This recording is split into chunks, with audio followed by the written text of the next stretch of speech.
of inquiries. Just this weekend was a tremendous weekend for people to be pre-approved. So you guys must have been out there showing properties and bringing people around. It was not the normal kind of quiet Memorial Day weekend, at least not from what we saw. Like I had to call a couple other people loan couldn't go to the officers. beach. I had to call a couple other loan officers on Sunday just to get some help, in finishing up pre-approval. So it was very active, which is very good to see. And keep in mind that that forbearance issue, we've been seeing some success in helping people get out of forbearance that actually want to buy a home.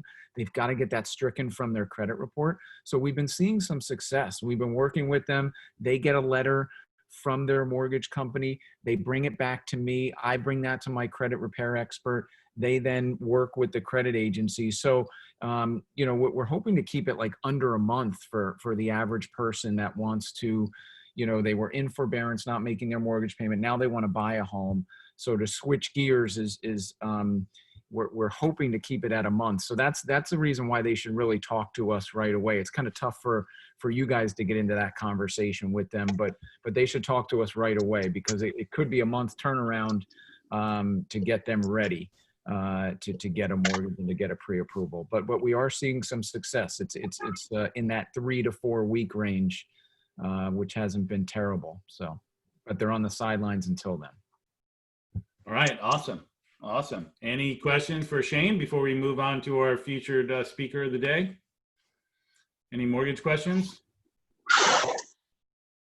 All right, Shane, you can tell things are getting back to normal, I think now. At the beginning when you guys were on, it was, do you have any mortgage questions? And that lasted half an hour. Yeah. And now nobody has a question. So I think that's a good sign that things are returning back to normal. How do we do a deal? What happens? Can we still get mortgages now? And now it's back to business as usual to some extent, which is good. Yeah, awesome. Absolutely. So going once, going twice, anything for Shane before we move on to Steve Gendel, the wizard of Keller Williams Technology and Command. All right, cool. Steve, I see you there, your smiling face. Welcome. Thanks so much for agreeing to do this for us. Oh, no problem. Thanks for having me on. Most of you have been around for a while, already know Steve, but Steve is a mega agent. He's also an OP, and he's also now the head of technology for the entire tri-state region. So if there's anybody in the entire tri-state region that knows Command cold, it's Steve. So if you have questions, put them in the chat, and then we'll try to get to them at the end. But Steve has 2 things I think he's going to focus on, although he can talk about whatever he likes because he knows best what you guys want to hear. But I think he's going to talk about Facebook ads and AI and some other cool stuff. But feel free to throw some questions in the chat. And with that said, I'll just turn it over to Steve. Thanks again for doing this. And thanks, Al. Yours. Thanks, Al. Thank you guys for having me. Number 1. Number 2, just real quick, what are your biggest challenges with Command? There's a lot of people say it's overwhelming, and I understand that, but I want to open it up to talk about just put in your brain, what are your biggest challenges in Command? Because now that we've been stuck at home for more than 2 months, I would love to hear if you guys have built a habit around using Command for 10 or 15 minutes a day, like you should. Because if you spend 10 or 15 minutes a day in the system, then the system becomes easier, just like anything else, right? Whether it's driving a car or riding a bike or any other new system that you use, the more you spend time with it, the more you become a master at it, right? I don't care if that's selling real estate. Your first listing appointment's a lot different than your 30th listing appointment versus your 100th listing appointment versus some of you have gone on 1,000 listing appointments at this point in your career. It's a lot different with the 1,000th listing appointment than the first time. So, my goal is to really talk about the couple features in the system that I think everyone should be using. And there's really 4 main areas I hope you would focus on every day. 1 is your contacts and who you're calling every day and speaking to. 1 is your smart plans, how you're automatically communicating with them when you're not on the phone with them. Another area is your campaigns. What campaigns are you doing to generate new leads? And last but not least, what do your opportunities and your deals look like, and where your transactions and what your sales pipeline looks like? If you focus on those 4 things in Command, you cannot help but make money, right? It's just, those are the basics. But those things will help you continually make money using the system. And then the system doesn't become a burden. it becomes something when it's a lot easier to do, a lot easier to use. So Al, do I have the ability to share my screen real quick? Yep, you should. Okay, awesome. You know what? While you're starting to share your screen, I asked Racham to jump on for 1 minute. She's in the middle of another Zoom, but it's relevant to what you're going to talk about. She did an experiment with her ALC regarding the Facebook leads, and I just wanted her to share that to kind of back up what you're saying of how awesome that it actually works when you take the time to do it. So Racham, do you want to just quickly tell us what you did? Sure. Hi, Steve. Hi, how are you? I'm good. So I took 4 listings of my ALC members and I created ad campaigns and spent $25 on each ad campaign and ran it for 10 days. Now, I'm not an agent. I don't have a robust Facebook business page, which is geared toward being an agent, but I had 61 leads generated. 61. Nice. And they came in with phone numbers and email addresses, and I've passed those leads along. Nice. And I'm now looking forward to hearing the success rate on it. I'll keep everybody posted, but I thought that was fantastic. You know, I hear sometimes that, oh, this is not working or that is not working. I'm like, all right, let's concentrate on what's working. And I did that, and it gave me also when they clicked on it and when they last visited. Right. So I thought that was very cool. So I love Command. So 2 other real quick things on that. One, the campaign's not over yet, and you already have 61 leads for a total of $100. So it's already getting to that $1 a lead thing. By the time you're done, it's going to probably be $1 or less. And then in terms of the information provided, I don't know if you just said it and I missed it, but I know you were telling me, like, what kind of, are you getting phone numbers or emails, or are they phone numbers, email addresses, everything. And we've passed the leads on to the agent who's listed we advertised, and I'm waiting to hear feedback, you know, when they close on somebody, and I'll be able to share that success story. So people that are paying crazy amounts of money to other lead sources can be doing it on command for $1. It's just, it's something everybody needs to be doing. Awesome. Thanks for sharing that, Racham. And no problem. I think all the team leaders are going to roll out something similar. So if you're on the ALC and you haven't gotten that yet, you talk to your team leader. We're going to try to roll it out in all the market centers. Beautiful. Back to you, Steve. So for those of you guys on I'm going to start with your actual consumer experience. Some of you guys may have seen this before. Some of you have not seen this before. So I'll share my screen real quick with my website. But we are the only real estate brokerage in the United States right now that allows the consumer to search by a location. And I don't mean location in terms of town or neighborhood, but an actual physical place. So for example, if I wanted to buy homes near Ridgewood Hospital, Valley Hospital, for example, or I wanted to see all the homes for sale near a train station, I could actually take the consumer website and do that. So when I meet a buyer, I'm quick to tell them, I know you're going to search on Zillow. I'm not going to tell you to stop doing that. But you also need to know that you can come in here and type in, Ridgewood, if I can spell correctly, train station, and see all the homes for sale around a certain train station, which, by the way, that's a huge difference because not necessarily are you able to do that on most other websites. The one I did recently was for Glen Ridge, New Jersey, and you were able to see all the homes around the Glen Ridge train station. So you were able to do things in our system where someone could, literally type in, oh, I work at Valley Hospital,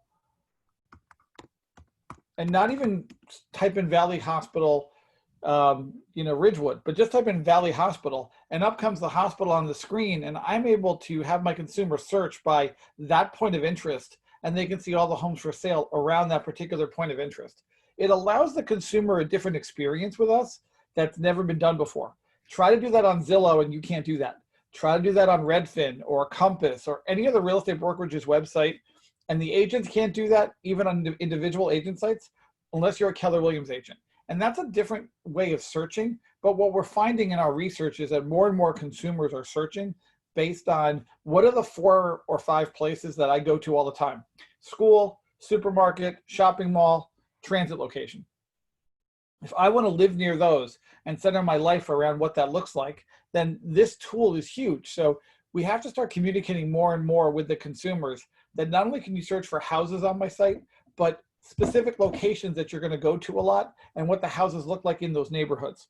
So you can get a feel for what A, the neighborhood's like, but B, what houses are available so I can get into those homes if I want to live near that specific place.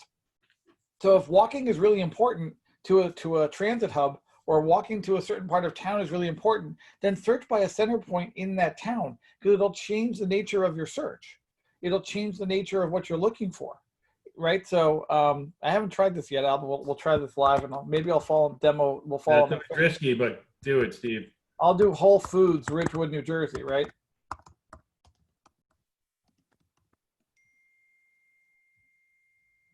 And we'll see if this works. That's Whole Foods, 44 Goodwin Avenue, right? Yep. Yep, it's right there, correct? That's it. So your office is right next door. I can zoom out and see all the homes for sale near that Whole Foods, and then decide which ones I want to look at, because I go to Whole Foods a lot, right? So the demo didn't fall flat on my face. I've never done that before, by the way. I just typed in Whole Foods Ridgewood, New Jersey. I could have typed in Whole Foods Ridgewood to see what would happen as well. So you're a high-end guy. You go to Whole Foods. I'm more of a C-Town kind of guy, but I'm a ShopRite kind of guy actually right now. But I just happened to think about that because it was right next to your market center. So we need to start communicating with our buyers the value of the tools we're giving them on a consumer app and also on a website works the same way, that they can now search by an actual central location and what those locations mean for how they want to live. So like if someone really wants to go uptown and you have a client who wants to live near Central Park, and they literally want to do Central Park, New York, just type in Central Park and you're going to see no homes for sale in Central Park. But as I zoom out, all the homes for sale around Central Park will start populating on the screen. And there's some very high-end real estate around Central Park if you want to start going in the $22 million range on up. So again, what you're able to do now is some tools that will drive traffic more to our consumer world off the Zillow world. We're not going to stop our consumers from going to Zillow. Don't get me wrong. That's not what I'm saying. What I am saying is once they go to Zillow, how do you get them from Zillow into your world is tell them about the experience you get that's better than Zillow so that they'll come back to you. Okay? Questions on that? Does that make sense? Makes sense to me. I think that's awesome. Yeah, that's awesome. Cool. All right, so in the command, again, real simple. One of the things I highly, highly recommend for individual agents and teams is to tag your contacts based on how you like to view your world. For those people who work on teams, just know a couple things are changing for the better. There's gonna be team tags coming out in a few weeks. So you'll be able to not just have solo individual tags for contacts, but team tags as well. So the agent on your team can have their own tags, but you can also have a certain designated team tag for that. A lot of people say to me when I'm on a team, when my leads get routed, they weren't claimed, where do they go? There's this area here for teams called the lead pool. If you click on the lead pool, it will show you all your unclaimed leads in your system and what's going on with them. As you can see, I have 182 unclaimed leads for my team. So I'm probably going to be cranky when I talk to my team later, right? We have 182 leads sitting there doing nothing. So to toggle and find that, you just click lead pool in the upper left-hand corner. The Rainmaker can also see their team members' database just by clicking the member on their team and who they want to look at. So if I just want to see Kristen's leads that I've sent her in her database, I can also go ahead and click just from the drop-down menu or search just mine or look at the whole database, all from the drop-down area, okay? Questions on that? Pretty basic, simple. So again, most of my day spent in the contacts, working through my various contacts and leads that come in the system. I'll show you a feature inside opportunities. You guys have not made the full transition into DocuSign yet, but I know at the very least, even without using DocuSign, you can still use opportunities. Opportunities does not equal DocuSign. I want you to think of this as like your whiteboard in your office where you're managing all your transactions. That's what opportunities is. The ability for me to look at my business on one screen and see what my future income's going to be, see where my income's at, and see what I need to do to move things along a sales pipeline. And a lot of realtors have never used a sales pipeline before. We get caught up in but my DocuSign isn't connected yet. Just because DocuSign isn't connected doesn't mean you can't use the sales pipeline. That's just the signing engine, okay? But one of the cool features I love in the system is the ability to analyze a home inspection. And when I talk about that a lot in the system is when you go into the actual buyer under contract stage and you have an actual buyer who's buying a property and you click on their contact card, When you click on the contact card, it comes up with all the details of the home they're buying, and this repair estimate report button launches. If you haven't tried this out with a buyer, I'm going to encourage you to try this out. And all you have to do is click Get Started, and you'll come into the system, and it will prompt you with this Get Started button down here in the lower right-hand corner, and you upload your home inspection report right here. You then put in your buyer's name and email address.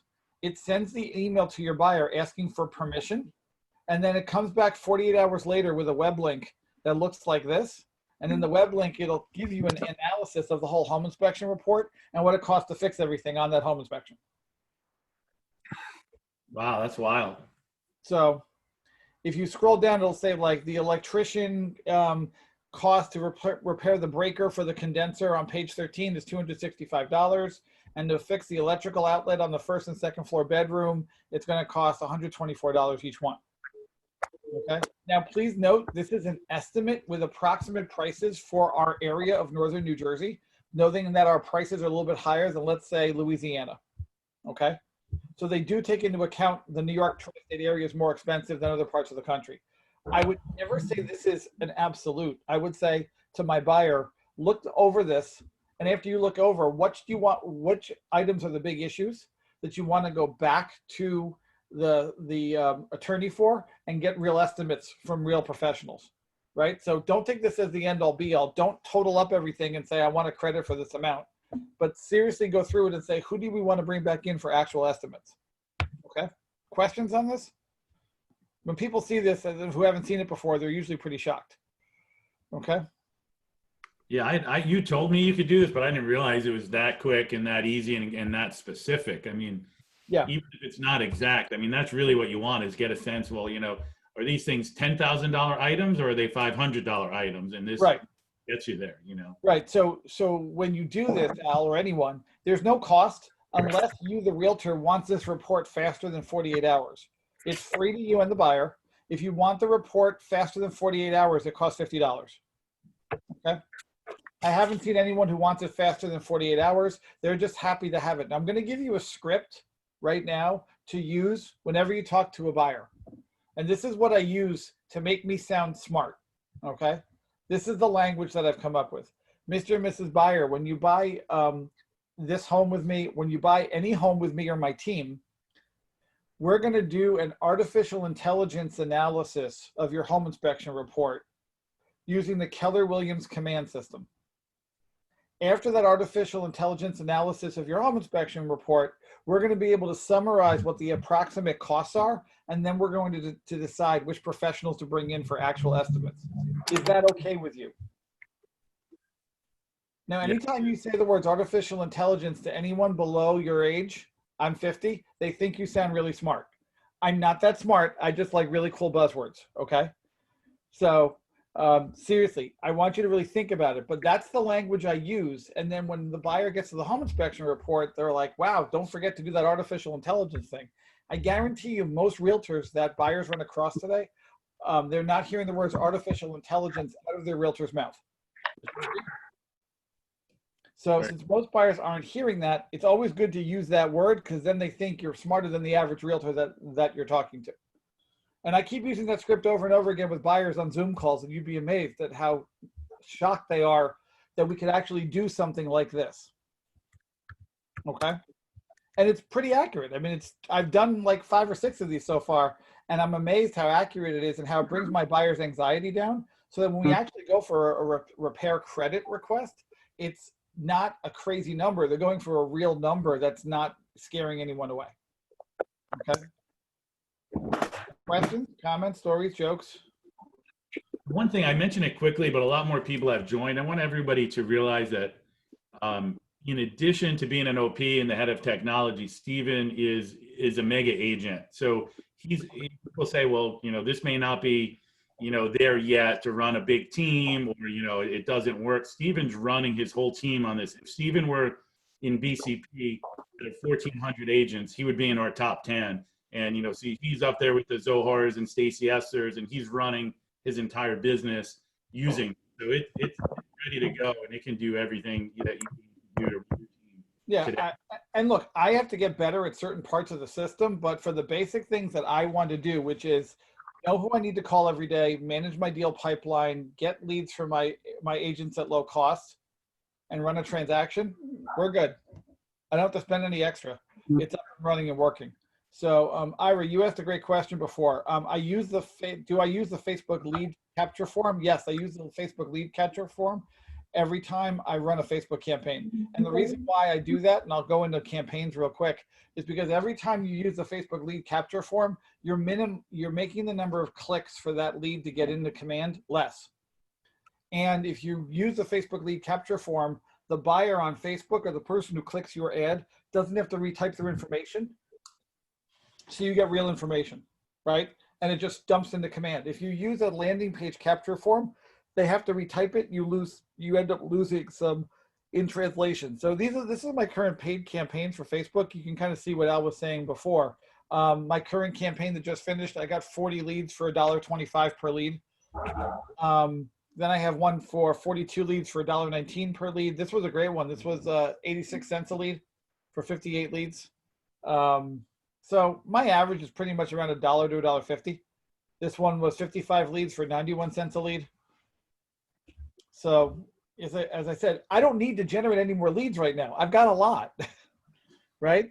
I need to just focus on converting right now. Ira, you have a question? I just wanted to make a comment. The beautiful thing about the lead capture form is that most of the time I call these people up and say, so thanks for looking at my condominium. What do you think? Oh, I'm just browsing, but it's real. Right. It's very real. Correct. 90% of the people don't want to make that phone call, but that's true. You have to make the phone call. So it's very real leads. I've closed right now 5 deals from this so far, and we've got 5 more in the pipeline that are about to close. So that's about 30 million in sales volume that we're looking at closing coming up. Okay, so from 10 different buyers out there who are the $1 million+ range. By the way, those $1 million+ buyers who came in through Facebook were all clicking on a home that's for sale for $650,000. Wow. So, yeah, it's amazing. So, Steven, I don't know if you want to wait till the end to address questions. If you look in the chat, some people have some questions or comments. I guess the question I have, and maybe first a statement. We had Resham on at the beginning, who's not an agent, doesn't even have a website or any kind of presence. Never even tried this before. Just from a standing start, created these ads without knowing much and generated 61 leads in a couple of days, and it's looking like it's going to be an average of around $1, just like you said, without any experience, or training on doing it. But there are agents who have been working on this longer, who are, I can see in the chat saying they're not getting those kind of results. So is there any rule of thumb, like why are some agents getting great results and other agents are saying they're not getting good results? Yeah, so I follow the same format, Al, every time I run an ad, and I haven't changed my format since January or February. And there's an old saying, if it isn't broke, don't fix it. Like, I'll use a sports analogy. For those of you guys who can remember back to the Buffalo Bills versus the Dallas Cowboys in the Super Bowl in the early 90s, the Dallas Cowboys ran 4 plays all game long, and Buffalo never stopped them from the same 4 plays. So if it's working, keep doing it till you win. So I don't change the format of my ad. I don't do anything different or crazy. I run the same ad over and over and over again because it keeps working. Yeah. Okay. So maybe it's up to you. Maybe a good way to do is show everyone else how to do it. I think you're going to demo it, and then people have some specific questions of why their ads aren't working. But if we get into that now, that might derail us. Maybe just and what I want to do is at the end of this call, if you're not seeing this kind of results, I want you to email me or go on my calendar and set up a time so we can dive into this on a one-on-one level. Okay. So I'll make sure you can email me. I'll send you a link to my calendar and we can do a one-on-one call as to why you're not getting results like this. Okay. Because usually most of the time it ends up being one of the challenges that happens where, what's going on and it's not working correctly. And my email address is going in the chat window right now so everyone can have it. Email me and let me know. And I'd love to dive into this to find out, again, even you, Deborah, you're right, the things weren't real. And I haven't had that yet. So I really want to help you guys figure that out, because for me, I've not had any of those experiences. And I don't want someone to say, well, Steven, you're special, you're different. I'm running the same version of Command as you. So I'd love to help like dive in and really help you guys, figure this out. Okay. So a couple things to best practices. Let's go into the best practices that are going to make this work for you. Number one, click create a new campaign. Obviously click social ad paid. Just so you guys know, whichever one of these choices you make does not affect your ad at all. This is truly for tracking purposes inside Keller Williams to see what types of ads we're running. However, you guys need to know something else, okay? Think about the medium you're using and the messaging you're using for the medium. And what I mean by that is not every ad type works across the board for every type of medium. If I'm advertising on Instagram versus Facebook, they're two different mediums, right? So you got to make sure your messaging matches the way people use Facebook. So first things first, I'll call this, Al's campaign 1.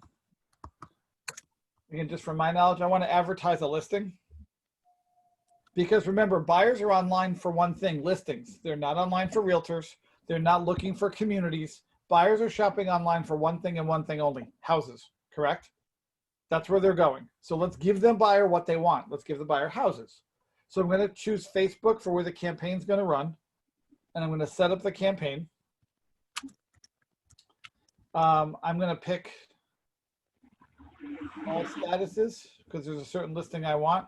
I want to pick this one on Fellswood Road. It's going to pull the photos over. All right, and now I'm going to start customizing this ad for the medium. So the first thing I'm going to do is absolutely change the ad text because that's way too long for Facebook. And I know it's too long for Facebook because if this is the ad that someone's going to see on Facebook, they're going to scroll by it if it's too wordy, right? Because we're all either going to scroll on our computer or scroll on our cell phone if something's too long or too wordy. So I want to make this short, sweet, and to the point, right? So I'll change the language right now real quick, all right?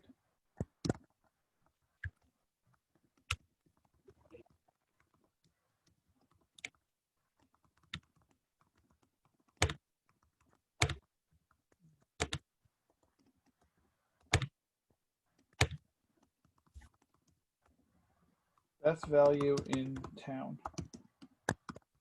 Learn more here.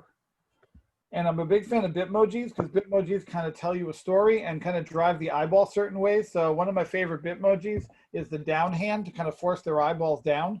You guys have seen me do this before, and I haven't changed my format because it keeps working. Also, just so you know, to drive someone's eyeball a certain way, you have to do odd numbers. Odd numbers stand out. So I put 3 of these Bitmojis in a row because if I put 2, 4, or 6, it doesn't stand out on a computer screen. Okay, these are little tips that I picked up over time, but odd numbers stand out. That's why there's 3 of them here. Okay, sound good? Steve, can I ask you one other quick question? If people want to become experts on this, is there somewhere they can go beyond, they don't get to spend one-on-one time with you all the time. If they want to go somewhere on Facebook, like I feel like I always see Press McKissick talking about how he's generating hundreds of leads. Is there like somebody they should look up and watch videos from? Yeah, so there's 3 places to go. Okay, place number 1, Miller's. A guy named Marty Miller's version 3.0 videos on Facebook, campaigns on YouTube. So type in Marty Miller Facebook campaign on YouTube. And Marty Miller's got a great 66-day challenge on how to do this. And there's 2 Facebook groups I'm a member of that you should join. One is Nick Baldwin's Command Your Conversion, which has videos about this too. And the other one that's a really great one that's a new group is called Command Your Database. To join the Command Your Database group, you have to give them a custom smart plan, and then they give you a list of 100 smart plans you can copy and use yourself. So I love Command Your Database because you just create a smart plan and share it with the group, and they literally give you access to a Google Drive of hundreds of other smart plans you can use for free. Kat, I don't know if you're taking this down. Can you throw that in the chat if you are, the places Steven is saying to go? If you weren't, Steven, can you say it again? And Kat will throw it in the chat. Yeah, actually, yeah. So it's Marty Miller's 66-day challenge on YouTube. A Facebook group called Command Your Conversion, which talks about conversion strategies. and the best ways to convert and what's working well and what ads work well. And the last one is command your database, which gives you smart plans for you to automatically follow up with the leads you're going to generate. Okay. Got it. Thanks. Sure. And just so you guys know, again, command your database. To join that group, you have to share a campaign first, and then they let you in, but they give you a Google Drive of hundreds of them. So, and they're everything from just follow-up smart plans to referral smart plans to you name it, they're in there. Okay. So, all right. So headline, what should we put for the headline for this one? Anything good? Anything special? I think Ira has an idea. He's done a lot of these. Ira, what do you think? What's the headline? You can't miss this. Don't miss this one. Okay.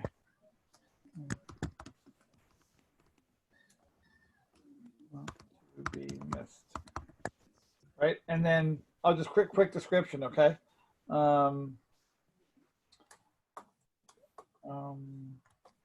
Open floor plan,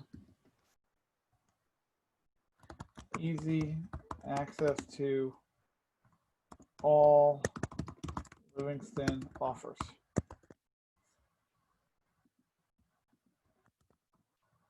Click here to get this awesome home.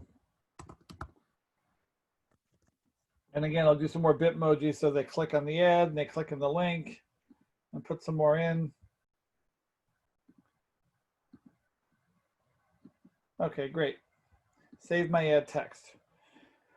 My media, I'm going to pick a couple photos. Again, you can pick up to 5. Now, a couple points of safety here. If you pick any photos that have guns, ammo, even in the back corner, a small little bottle of wine on someone's shelf, the algorithm will pick it up and your ad will not run. Okay? If any of your ad copy mentions guns, alcohol, anything, relax on the back porch while you go hunting. Nope, your ad's not going to run. Or have a bottle of wine while you sit there and watch the kids play. Your ad's going to get kicked back to you. Okay? Just a couple important safety tips so you guys know what's going on with the system and why the system does what it does. Okay? Because a lot of people say, well, my ad didn't run. And usually, inevitably, it's one of those reasons why the ad got kicked back. Okay?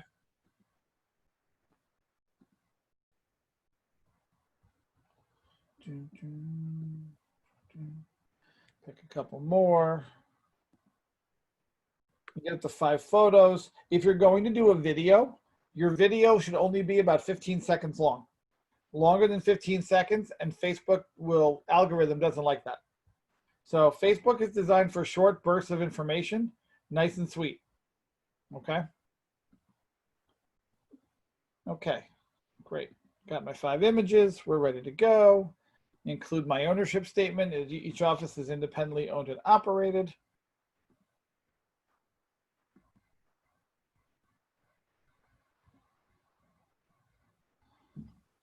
And then we're going to get into our ad and our budget.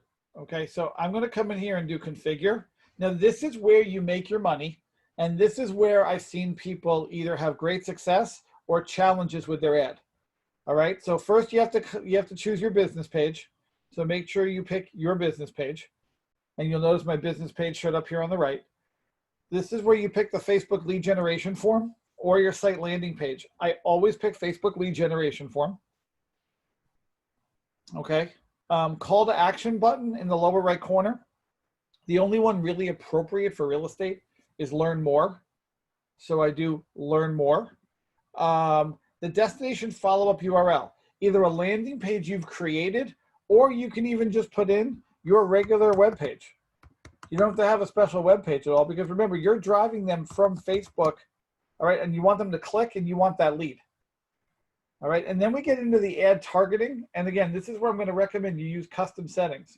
You could say, I want to target a custom audience 30 miles around New York City.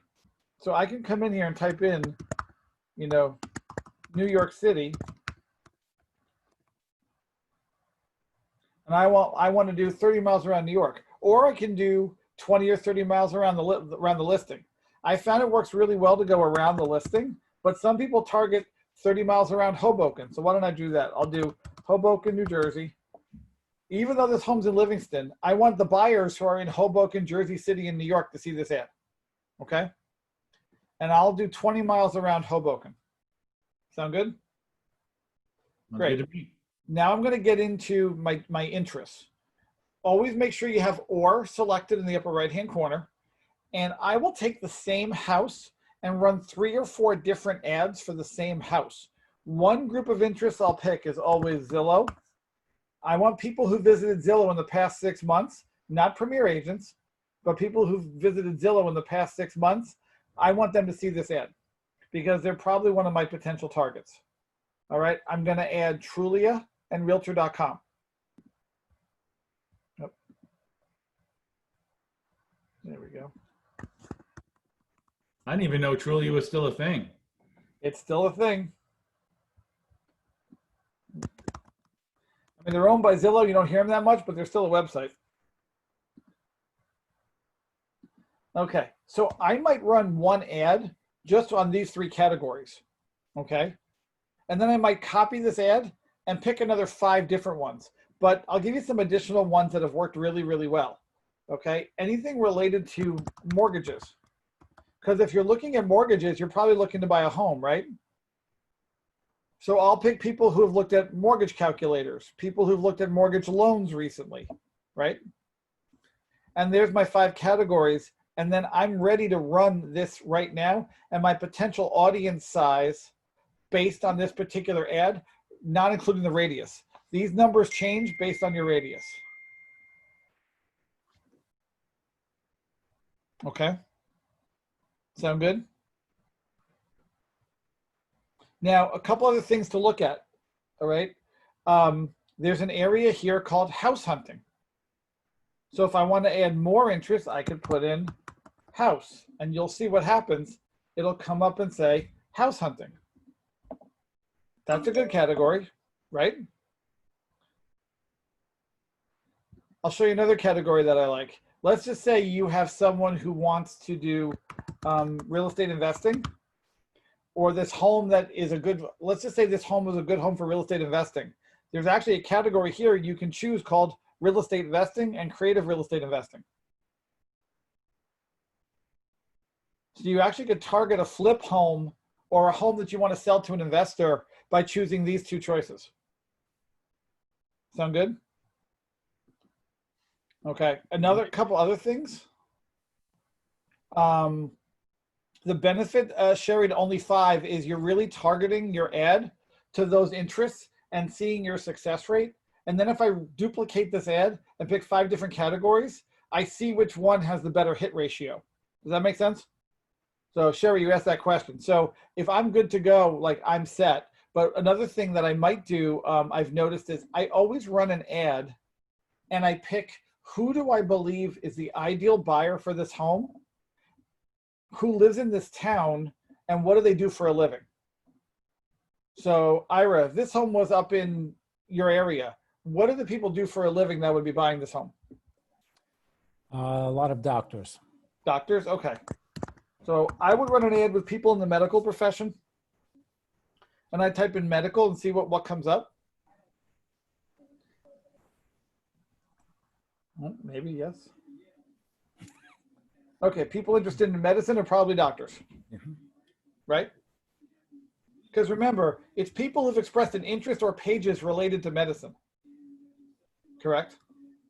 Another one I see a lot in my area, I have a lot of people who work on Wall Street who are investment bankers, right? So when I do,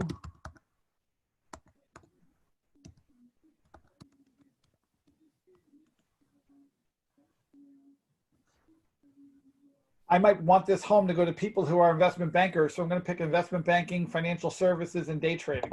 So I'll always duplicate an ad and run it a second time with different market segments based on what people do for a living in those towns to see if I can find people who are not just looking at homes, but they're in the investment banking or financial services world, or they're doctors, or they're lawyers, or they're into internet service companies and they focus on the e-commerce world, right? So I'm going to run the same ad, again, 2 or 3 or 4 times with different groups based on the ideal buyer and what they do for a living. So that this ad isn't going to just show up on the Zillow, Trulia, and Realtor.com folks, but also the people and what they actually do for a living. Does that make sense? Because when you start getting into the interest level here on Facebook, you'll see when I click the triangle, there's a lot of choices here, guys. There are a whole lot of choices. Maybe it's people who live in apartments because I'm selling an apartment. Maybe it's people who like artificial intelligence. Like if I'm doing one focused on Wall Street investment bankers, I'm going to pick asset management, right? I'm going to pick investing. I'm going to pick finance. I'm going to pick banking as an industry. I can pick biotechnology as an industry. So I really start looking at who is my ideal buyer, what are they buying, and how would this ad get to them if I didn't target them? And once you start getting into that, you'll start seeing a whole lot of stuff in here about the right people to target, and run a separate ad a second time with another 5 different categories. Does that make sense? And that's the best practices to start getting your return on your investment. Once this is all set and you're ready to go, then you literally click Save Your Facebook Ad. You choose your budget. The budget I see that works the best so far has been about $5 per day for 10 days. So we're talking $50 over 10 days. Okay, and I say save duration and budget. We're ready to rock. Questions, comments, stories, anything? Question, someone's got a question. Feel free to unmute yourself if you got a question you want to type in the chat box. I will make a comment that I once ran an ad just like this, and I did not click the Facebook lead capture form, and I got 41,000 impressions and 0 leads. 0 leads, right, right. Because you had no way to capture the lead. Mm-hmm. Yep, I've been there, done that, Ira, so I get you. I've had that happen too. One time. Yep, you do Never that one again. time. Yep, that's right. And Steve, go ahead. Sorry, I have a question. Yep. When it says add media, I usually do Facebook and Instagram. Should I just do Facebook? Yes, only pick one, because if you're doing more than one media channel, you're dividing your money, number one. And number two, each channel has a different messaging, right? Instagram looks so different than Facebook, correct? Right, right. So the people looking on Instagram are necessarily different than looking on Facebook. I kind of have this running joke with the guys at Facebook. When you compare the two mediums, Facebook, if you had to view Facebook as if you were Luann, if you were your own company, Mm-hmm. and I called it Luann Incorporated, Facebook would be your public relations arm, and Instagram would be your advertising arm. Why do I say that? When you go on Facebook, it's people talking in story form or picture and video form, promoting something from their point of view. Instagram, I've hired a model to promote a product for me. Correct? Right. So that they get clicks and likes, because we were limited to 5,000 followers on Facebook, but Instagram, I can post one thing of me standing in Times Square holding a can of Budweiser, and all of a sudden that's a Budweiser ad because there's posts and followers. So I kind of divide the mediums in, one's my PR arm, one's my advertising arm. So if you divide your money, you're dividing the algorithm, and you won't see the results you want to see. Okay? All right, thank you. Sure, no problem. We have a couple of questions. Yeah. Yep. Just responded to it. They were asking what was the one thing you needed to click in order to get the leads, but you responded. Facebook lead capture form. Yes. Yep. And Denise, your question is: New York City commuters are target audience? No, New York City commuters is not a target audience. Commuting is a target audience, but not necessarily New York City commuters. Okay. Mm-hmm. Great question, though. I would love if Facebook would put New York City commuters, but then they'd probably have to put Los Angeles commuters and San Francisco and Chicago. So that's why I focus a lot more on what do those people do for a living and why they're commuting to New York, and then what interest level are they? If they're an investment banker and they're on the train to New York in the morning, they're going to be reading news on Facebook or news about the investment banking industry. That's why I want it to show up in their news feed on Facebook. Okay. I see Seth has his hand raised. I'm going to unmute you. You can go ahead. Yeah. Hi, Steve. What's the difference between doing $5 a day for 10 days and $1 a day for 50 days? What's Yeah, so your ad spend is going to get chewed up really quickly with a lot of wasted leads and money versus hitting enough people to make sure the algorithm can find the right people. Okay. So if I did, plus the Facebook algorithm is really interesting. They view any ad that runs longer than 14 days as old. And the longer your ad runs, the less leads, clicks, and views it gets. So they stop showing it for you at the prime times for you to get the most leads. Right? Like they know the prime time for people to read Facebook is between 6 in the morning and 12 noon and between 6 at night and 9 o'clock. Like they know that. So if you're running an ad for $1 a day for 50 days, after 14 days, it's going to stop serving at prime time and you're going to start seeing a decreased amount of leads, clicks, and impressions to get you any level of not just leads, but quality leads. So their algorithm really says to us, anything longer than 10 days, Facebook views as old. Old content doesn't show. Facebook's whole model is around new content, right? That's why you'll hear me say this. My running joke is we're all like fleas on cocaine. Okay. Because how fast do you scroll through Facebook every day? Right. Or your kids or your clients or, hey, did you just hear so-and-so just, you know, like nothing made me laugh harder than how many people said happy birthday to me on my birthday. And, you know, that was last week and it's still, you know what I mean? How stuff moves so quickly. Right. Yeah. Right. Yeah. So it's basically the more condensed it is and the more like the more dollars you spend per day in condensed days, then you'll hit the most. Correct. And your quality is going to go up, not just your quantity. Okay.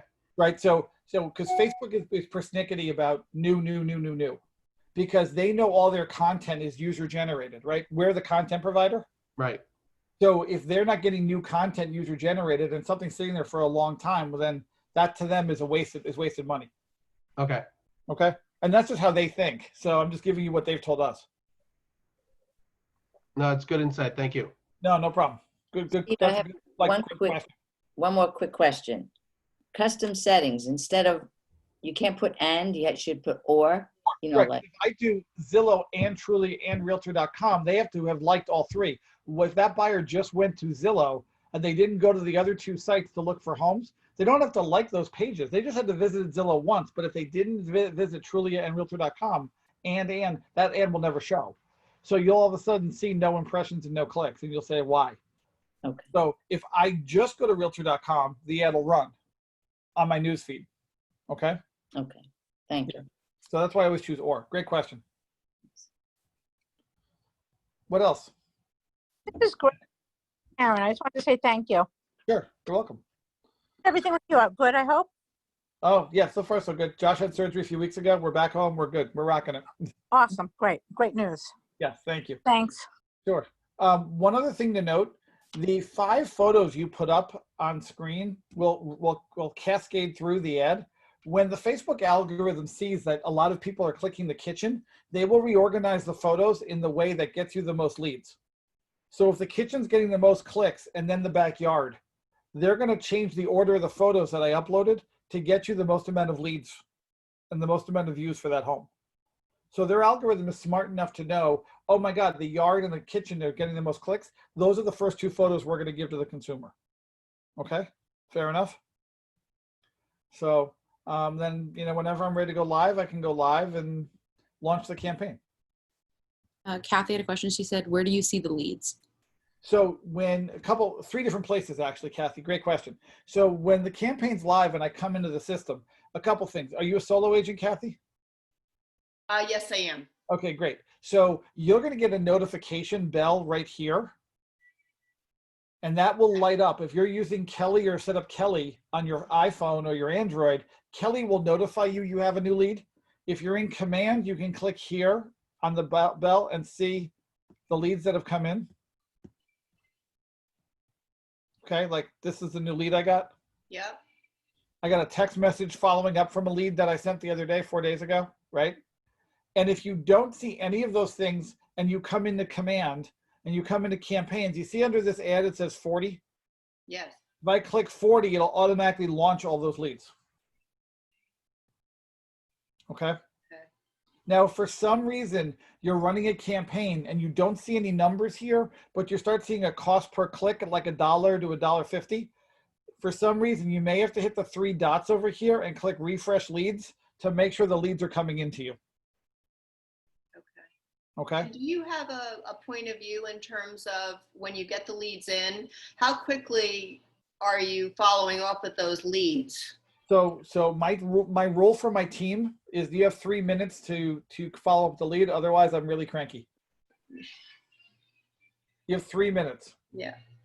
Our lead routing in the system is set up for 3 minutes. If you don't click claim on that lead in 3 minutes, Steven gets really upset. By the way, that's between 8 o'clock in the morning and 6 o'clock at night. After 6 o'clock at night, it all goes to the lead pool. So anyone can claim them after 6. Okay? Yeah, thank you. Sure. And that's just the standard I have for working with me. You know, Well, so I know on Facebook, it's very quick. You lose you lose the person if you wait too long looking for those leads and follow up with them. You're not going to get a response from them. Right. That's why I say they're all like fleas on cocaine, right? Yeah. Yeah. So then when if by some chance we don't get to them in 3 minutes, right, I want to get them on a follow-up campaign. So before I launch any Facebook campaign, I make sure I have a smart plan set up. So like I have a custom smart plan that everyone goes on when they come in from a certain ad. And I'll show you the smart plan I've created. And this is one of the smart plans given to me from one of the Facebook groups that I was mentioning to you guys before. So the Facebook campaign I'm running is called New Buyer Smart Plan.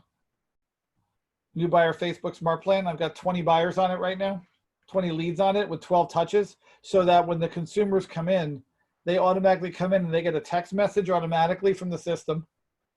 Now I have to manually add them to this. This is not automatic, okay? So again, if no one claims the lead, this is the smart plan they go on, right? So this is the text, it waits a day, it sends an email the next day, it waits a day, it sends another text message regarding COVID-19 and are you interested in homes, waits a day, couple days, sends a text, etc. All right. It took me about 20 minutes to put this all in. I copied and pasted someone else's. Again, I can't draw, but I can trace the Mona Lisa really well. That's all I did was I copied and pasted someone else's into my system. Okay. Once someone replies to one of these, I shut them off from the smart plan and we start a conversation. And by the way, the reply I got the other day from someone was, I don't want to buy a home in New Jersey. I just bought a home in upstate New York. I'm like, congrats. Good luck. Like that was it. Done. On to the next. Okay. So if you don't have a custom smart plan set up to follow up with them, and unless you're sitting by the phone 24/7 to call these leads right away, you're going to miss out on some follow-up opportunities, because if they don't answer the phone and I leave them a message, I want them on a smart plan right away. So have the smart plan ready, so when you run your campaign, when you start getting the leads the next day, you're automatically set and ready to go. Okay? Otherwise, they're just nice leads that are sitting in there not being followed up on.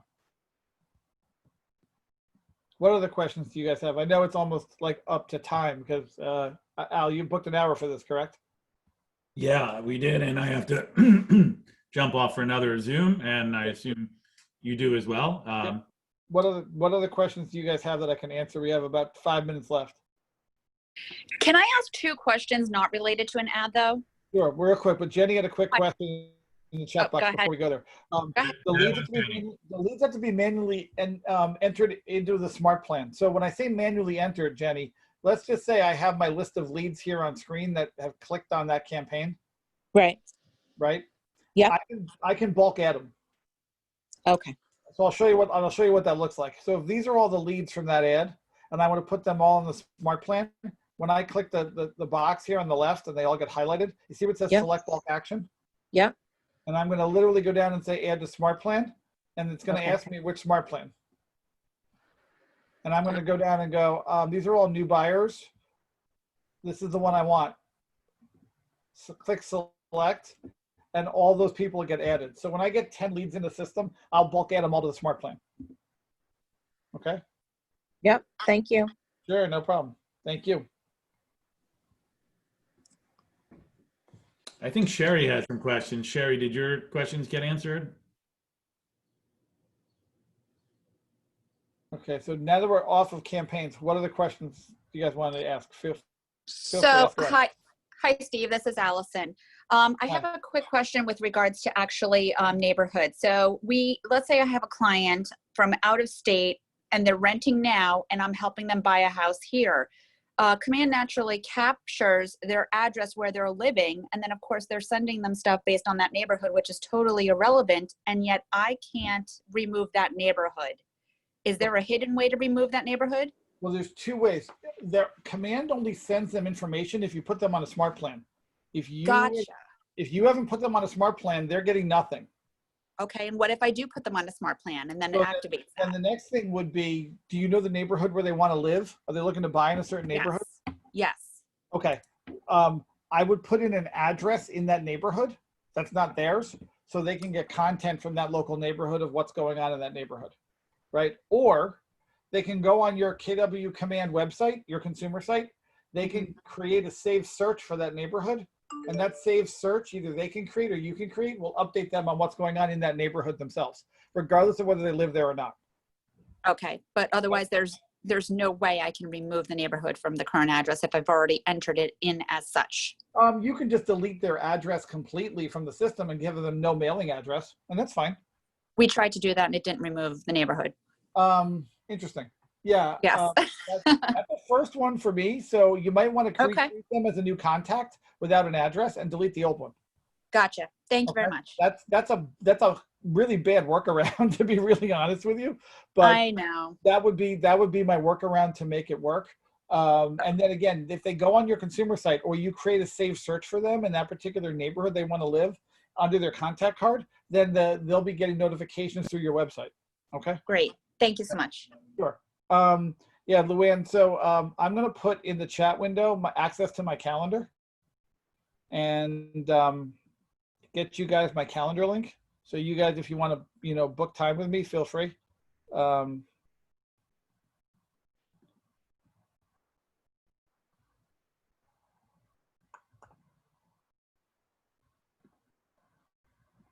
don't take it personally. If I can't book that time, I'll try to reschedule another time.